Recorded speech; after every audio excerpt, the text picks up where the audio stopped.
Just in 2024, we missed $200 billion in terms of revenue. People need to remember you.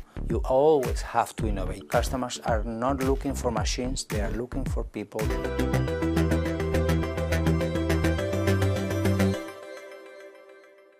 Welcome to The Big Question, the series from Euronews where we delve deep into some of the most important topics on the business agenda.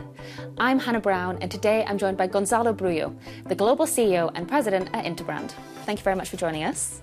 Every year at Interbrand, you publish the Best Global Brands report. Can you just give me a quick overview of what it looks like and some of the big takeaways of this year's report? Every year we run the Best Global Brands report to try to understand what is happening with the brands around the world, what is happening with the top companies, and how they are trending on a global scale. We have been doing the report over the last 25 years, and this year is especially important for us because not only we are analyzing the 2024 report, but also we are trying to see what are the key insights over the last 25 years. Companies are looking for all performance marketing. They are really concentrated on how I can sell today.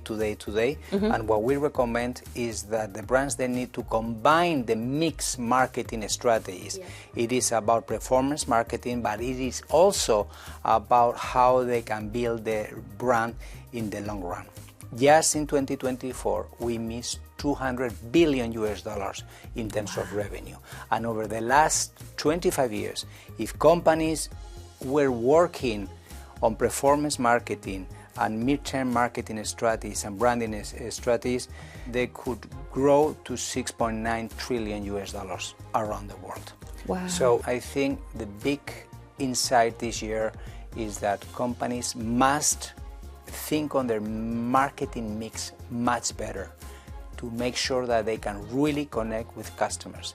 Customers are not looking for machines, they are looking for people, they are looking for human connection, they are looking for human experiences, they are looking for love sometimes in terms of the brands, how they can connect with his customers.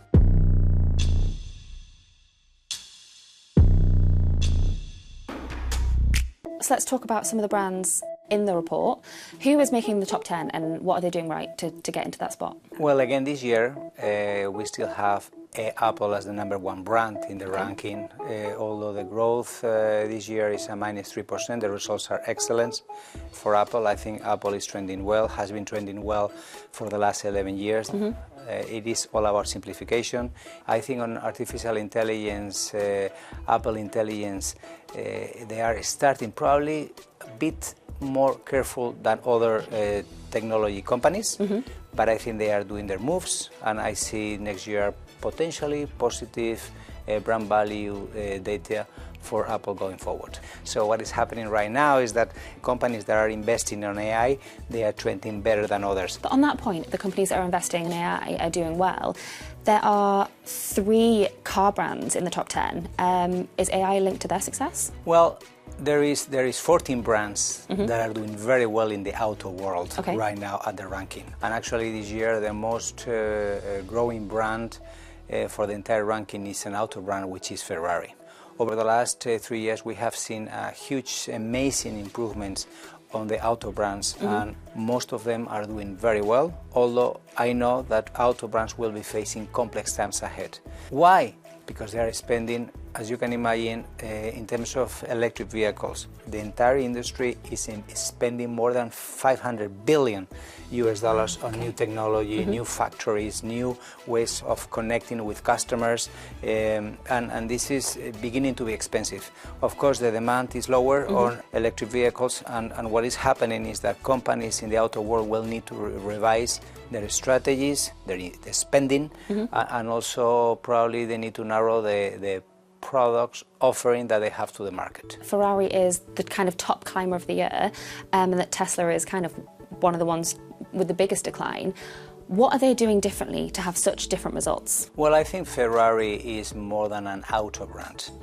They really work hard to try to enter into different segments. Companies that are investing in different arenas or different categories this year has an increase of 6% versus the companies that are just working in a single category.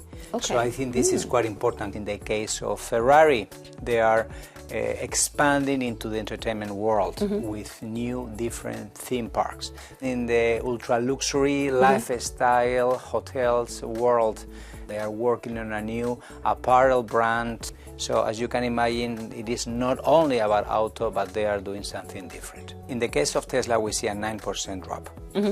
I think Tesla has been the first category killer on EV around the world with Toyota. Both of them, they were the first ones to enter into the category historically. As you can imagine, they have this first mover opportunity, but the reality is that today BMW, for example, in the European Union, sells more electric cars than Tesla.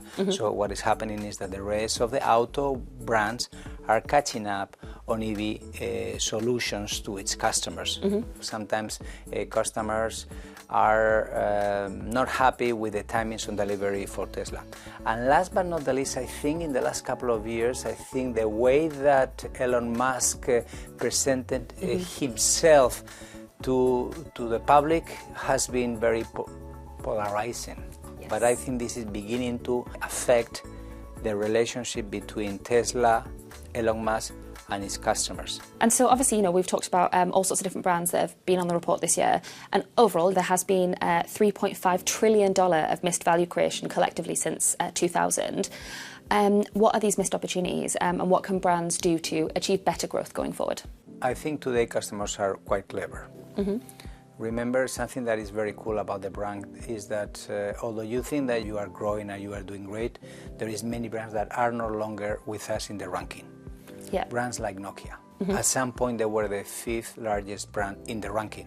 So what I'm telling brands is that be careful. You need to keep listening always to your customers, to your employees, to the financial community. You always have to innovate. You need to find your own iconic moves.